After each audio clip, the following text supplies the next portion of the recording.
Eu quero trazer hoje para vocês a minha visão sobre o que vai acontecer com a medicina de hoje aos próximos meses. Então, para isso, eu quero primeiro conversar com vocês e perguntar por que será que a gestão na saúde é tão complexa? Já pararam para pensar? O primeiro ponto é que nós, na saúde, cuidamos de pessoas que cuidam de pessoas. Muito diferente dos negócios tradicionais ou de uma fábrica, por exemplo, onde as pessoas cuidam de máquinas. O segundo momento é que nós não vendemos produtos e serviços. Na verdade, nós vendemos experiências, como diria o Walt Disney. E mais do que isso, as experiências precisam ser memoráveis, inesquecíveis. Isso num parque da Disney parece mais simples. Agora, dentro de um hospital, no momento de dor, do sofrimento e às vezes até da morte, como oferecer uma experiência inesquecível boa? Esse é um dos grandes desafios da gestão na saúde. E o que mais? Primeiro, os custos da medicina, da saúde, são acumulativos. Os profissionais de saúde, sejam os médicos, enfermeiros, fisioterapeutas, psicólogos, eles não foram formados para gestão. Os impostos sobem, os preços dos insumos sobem e as danadas tabelas de convênio, como é que continuam? Sempre congeladas. E, além de tudo, as tecnologias, tão boas, não é? Mas, sem dúvida nenhuma, estão diretamente relacionadas com custos. E é exatamente sobre isso que nós vamos falar. Vocês estão fazendo um simpósio agora sobre gestão na saúde. E eu tento simplificar para vocês, em 4 palavras, como eu enxergo e como eu poderia sintetizar para vocês toda a gestão. 3 P's e 1 C. Planejamento, processos, pessoas e controles. Tudo que vocês estudam sobre gestão cabe, de alguma forma, dentro de uma dessas letras. Agora, o nosso assunto está diretamente relacionado com isso daqui, ó. Como, com recursos finitos, criarmos possibilidades infinitas. Esse não é o sonho de qualquer bom gestor? Oferecer o máximo com o mínimo. Agora, o que é esse máximo? O melhor resultado, a melhor experiência, com um custo razoável, com o melhor custo também. Manter um fluxo de caixa positivo, sem dúvida. Comprar bem, cobrar adequadamente, evitar glosas. De uma maneira geral, o que a gente espera de um bom gestor na saúde? Evitar desperdício. Evitar desperdício, que significa exatamente o contrário de gerar valor, que é o último item que eu coloquei aqui embaixo para vocês. E o que a gente espera com todo o nosso esforço e o esforço de toda a nossa equipe? Criar cada vez mais clientes fiéis, clientes satisfeitos, que vão, em última análise, se tornar clientes promotores, aqueles que vão divulgar o nosso serviço, a nossa clínica, o nosso hospital para os amigos e para os parentes. É isso que nós pretendemos. Criar com recursos finitos possibilidades infinitas, porque vocês não têm a menor dúvida de que na saúde os nossos recursos são sempre finitos. Agora, me deram um desafio muito interessante hoje. Nós vamos falar sobre tecnologia, relação médico-paciente. Eu tenho certeza que alguns, os menos avisados, estão pensando: a tecnologia vai substituir o profissional, o robô vai substituir o médico, o robô vai substituir o fisioterapeuta, uma máquina vai substituir um enfermeiro no hospital. É muito pouco provável que isso aconteça. Mas para a gente tornar essa nossa conversa aqui de hoje um pouco mais didática, e realmente eu espero que vocês abram a mente de vocês, eu vou trazer para vocês o meu modo de ver a medicina hoje e nos próximos meses. E vou dividir essa nossa conversa de 30 minutos em 3 grandes blocos. O primeiro, não só falar de tecnologia, mas falar de inovação como um todo. O segundo bloco, falar sobre mindset, quer dizer, sobre a mentalidade dos profissionais. E vamos deixar para o final, para a gente falar sobre o foco.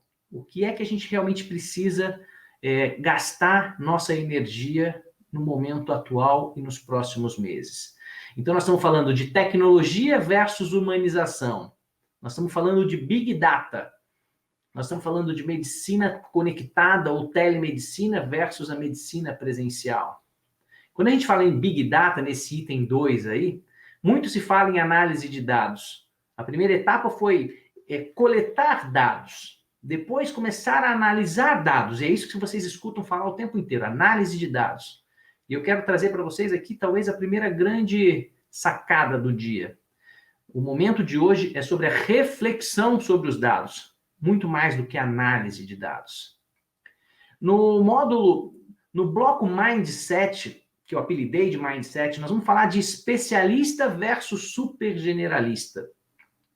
Nós vamos falar de medicina baseada em evidência versus a medicina baseada em experiência. Eu quero falar com vocês, no último bloco, sobre o que realmente a gente precisa focar hoje. É no cuidado centrado na pessoa e não mais o cuidado centrado na doença. Depois nós vamos falar sobre desfecho clínico e a experiência do paciente. E nós vamos falar sobre medicina baseada em valor. Vocês devem estar ouvindo falar que vai mudar o pagamento, o fee for service, tem os seus dias contados, mas para que você consiga pagar de uma maneira diferente, sem ser por serviço, você precisa ter muito claro. E existe uma estratégia muito audaciosa para começar a pagar por valor. Então, é sobre isso que nós vamos conversar aqui nos nossos próximos minutos. Então, vamos falar de tecnologia. Que bela é a tecnologia. Óbvio que quando ela funciona, quando o seu computador não funciona, dá raiva, eu sei, às vezes você vai sentir saudade do prontuário no papel, mas quando a tecnologia funciona, é sensacional. E será que a tecnologia vai substituir as pessoas? Óbvio que não. Óbvio que não. A tecnologia veio para te ajudar, veio para me ajudar, veio para facilitar a nossa vida. A tecnologia veio para tornar mais ágil a nossa gestão ou a nossa assistência. Quando a gente fala de tecnologia, a gente está falando de equipamentos? Claro. E aí, lembra que a gente conversou sobre os custos da medicina que são acumulativos? O raio-x surgiu e o raio-x não exclui o exame físico, muito menos uma anamnese bem feita. E aí surgiu o ultrassom, que não exclui o raio-x, veio a tomografia, que não exclui o ultrassom, veio uma ressonância magnética, que não exclui a tomografia. Então, os custos são acumulativos. E tecnologia em relação a remédios? São as empresas mais poderosas do mundo, são as indústrias farmacêuticas. E fazem o quê? Produzem remédios cada vez mais eficazes, cada vez com menos efeitos colaterais, com liberações programadas, quimioterápicos, às vezes que vão direto para a célula tumoral, e assim por diante. As próteses, cada vez mais leves, cada vez mais resistentes. Vocês têm acompanhado nas Paralimpíadas, algumas próteses dão poder quase de super-herói pro atleta, pro para-atleta, porque são próteses que dão impulsão até. Então, isso cada vez vai tornar a vida das pessoas que precisam disso muito mais próximas de uma vida normal. Sistemas de gestão integrados, sistemas de prontuário eletrônico, que já conecta direto com faturamento, que já faz recurso de glosa, que já cria os indicadores para nós que fazemos a gestão, às vezes associado ao DRG, que é uma ferramenta sensacional para comparar doenças relacionadas e tempo de internação, que pode facilitar muito a organização dos processos e dos protocolos médicos diretamente relacionados com a gestão de leito, eficiência de leito e assim por diante. As vacinas, nós estamos vivendo um momento onde as vacinas estão sendo aí pesquisadas no mundo inteiro. Impressão 3D. Imagine os transplantes feitos com órgãos impressos em 3D, inclusive com material biológico e inclusive com as próprias células tronco da pessoa. Isso tudo é uma realidade muito próxima. Então, falar de tecnologia é realmente empolgante. A tecnologia veio para nos ajudar e para facilitar a nossa vida e para dar mais tempo para que nós, profissionais, dediquemos o nosso tempo precioso para quê? Para fazer relacionamento com os nossos clientes. Olha que interessante, nanotecnologia, os nanorobôs.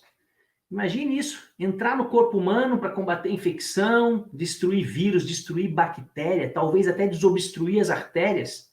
Eu que sou cardiologista, estou esperando esse momento onde micro-robôs possam desentupir as artérias coronárias, destruir células de câncer sem que lese as células saudáveis em volta, liberar os medicamentos onde eles são necessários. Imagine isso, disponibilizar a célula, disponibilizar os remédios em nível celular, quem sabe até alterar o código genético.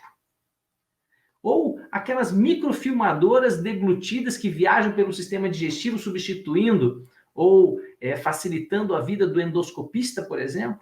E quem sabe microfilmadoras viajando até pelo sangue, coisa que até muito pouco tempo era uma viagem insólita. E os aplicativos?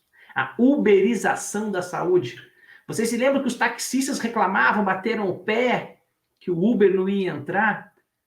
E na saúde, o próprio Conselho Federal de Medicina está regulamentando esses aplicativos. Os aplicativos que estão prometendo aproximar os profissionais dos seus pacientes, baseado em georreferenciamento, atendimento domiciliar, agilidade, comodidade para o cliente. Imagina um idoso que já não tem mais como sair de casa. E, sem dúvida nenhuma, economizar o tempo das pessoas nas filas de espera, por exemplo, dos consultórios médicos. E a tal internet das coisas? Muito mais do que computadores, aqueles dispositivos, sensores, todos ligados na rede. As informações dos pacientes podem ir direto para os médicos ou para centrais de diagnósticos. Aplicativos de saúde que te avisam o horário que você tem que tomar o remédio, te mantém informado sobre dieta, te lembra de atividade física, mede o número de passos que você está dando, às vezes lembra que você tem que beber água e lembra até que você precisa respirar. Respire com calma. E a tal inteligência artificial? Grande quantidade de informações coletadas, que a gente chama de Big Data, embora não precise necessariamente ser grandes quantidades, você pode ter Big Data com informações em quantidades menores, mas são dispositivos que podem, além de te ajudar a diagnosticar, pode te ajudar a fazer gestão, e são máquinas que podem, inclusive, aprender, o tal do machine learning. Robôs de estimação, imagina isso, o seu velhinho que vive e sofre de solidão e, portanto, tem depressão em casa, você ter um robô que converse com o idoso, que o lembre de tomar o remédio, que motive ele a fazer um pouco de atividade física. É isso aí, tudo isso. Tecnologia, inteligência artificial. Essa inteligência vai poder ajudar a gente a diagnosticar com muito mais eficiência e muito mais velocidade as doenças. Vocês conhecem o Watson da IBM, né? Um supercomputador, grande inteligência artificial. E aí selecionaram vários oncologistas do mundo inteiro, passaram todos os dados clínicos de um paciente oncológico. Em uma semana, eles chegaram a um brilhante diagnóstico. Pegaram essas mesmas informações, jogaram para esse supercomputador e, baseado em inteligência artificial, em tudo que há de disponível de informações na rede, em 3 segundos ele chega ao mesmo diagnóstico. Caramba! Então, os supercomputadores, a inteligência artificial vai substituir os médicos? Claro que não. Quem é que vai contar para o paciente? Quem vai contar para a família? Quem vai consolar o paciente? Quem vai ouvir o que o paciente tem para perguntar? É isso que eu falei no começo. Big Data são muitas informações, mas muito mais do que análise de dados. Nós vamos ter que começar a aprender a refletir sobre os dados. E espero que vocês entendam que a tecnologia veio para nos ajudar e para facilitar a nossa vida, tanto na gestão como na assistência. E a tal telemedicina? Parece algo muito novo, né? Ou medicina digital, ou medicina conectada, como vocês preferirem chamar. Mas é importante a gente deixar muito claro que a telemedicina ela vem sendo usada há muitos anos. Ensino à distância é telemedicina. O que nós estamos fazendo aqui hoje é telemedicina. Teleconferências, teleinterconsulta, que é quando um especialista entra em contato com outro e discute o caso do paciente. Isso a gente faz há muitos anos.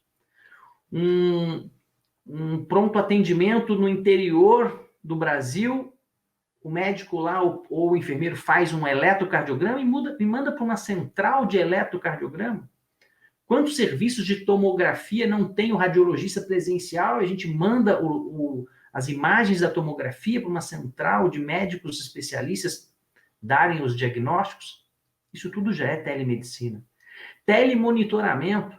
Mandar grupos de saúde da família para medir a pressão, traz essas informações para um grupo que vai discutir, vai ver qual é a melhor maneira de controlar as doenças crônicas, o diabetes, a hipertensão. Isso tudo já era telemedicina. Por isso que eu falo brincando aqui que inovação é a arte de fazer novas conexões com antigas informações. Eu não estou dizendo que a telemedicina não seja um negócio novo, mas não é um negócio de agora. A gente pode estar ouvindo muito falar em telemedicina agora por causa dessa pandemia, mas quando a gente fala em telemedicina agora da pandemia, nós estamos falando quase que exclusivamente sobre a tal teleconsulta, que é a única coisa que não estava claramente regulamentada e agora provisoriamente está. Um médico poder atender um paciente à distância. Isso é que ainda não está claramente regulamentado, que é a teleconsulta. Mas a telemedicina ela é muito mais ampla do que só a teleconsulta. Então eu trouxe isso daqui porque realmente eu sou fã da telemedicina para algumas situações, principalmente onde o exame físico não é super fundamental, ou para consultas subsequentes. Quando você já fez o exame físico, você precisa fazer uma segunda avaliação. Sem dúvida nenhuma, democratiza a saúde. Você não precisa ter um especialista em nefrologia infantil no interior da Amazônia, por exemplo. Um clínico geral pode pegar os exames, discutir com um nefrologista num grande centro e eles chegarem à melhor conclusão para aquela criança que teria que viajar, às vezes, 2, 3 mil quilômetros para ter acesso a esse especialista. Faz sentido isso? Isso é a telemedicina, isso tudo é tecnologia para nos ajudar.